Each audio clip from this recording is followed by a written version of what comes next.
রাশিয়ার ভেতরে হামলায় ইউক্রেনকে দূরপাল্লার ক্ষেপণাস্ত্র ব্যবহারের অনুমতি দিয়েছেন আমেরিকার প্রেসিডেন্ট জো বাইডেন। আর এই সিদ্ধান্তের জবাব দিতে পরমাণু নীতিতে বড় পরিবর্তন আনল রাশিয়া। পুতিনের এই সিদ্ধান্তে সরাসরি হামলার তোপে পড়তে পারে যুক্তরাষ্ট্র।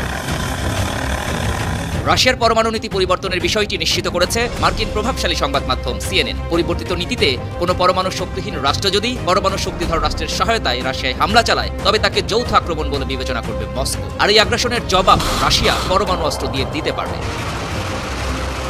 ক্রেমলিনের মুখপাত্র দিমিত্র পেসকোভ সিএনএনকে জানিয়েছেন, যে কোনো আগ্রাসন মোকাবিলা করতে পরমাণু অস্ত্র ব্যবহারের অধিকার রাশিয়ান ফেডারেশনের আছে। এদিকে রাশিয়ার এই পরমাণু নীতিতে পরিবর্তন যুক্তরাষ্ট্র সহ পশ্চিমা দেশগুলোর জন্য একটি কড়া বার্তা বলে মনে করছে সংবাদ মাধ্যমকে। কয়েকদিন পরেই হোয়াইট হাউস ছাড়ছেন জো বাইডেন। ক্ষমতা ছাড়ার ঠিক আগ মুহূর্তে রাশিয়ায় হামলায় ইউক্রেনকে army tactical missile system ATACMS ব্যবহারের অনুমতি দেয়ায় বিশ্বজুড়ে শুরু হয়েছে তোলপাড়। দেখা দিয়েছে তৃতীয় বিশ্বযুদ্ধের সম্ভাবনা।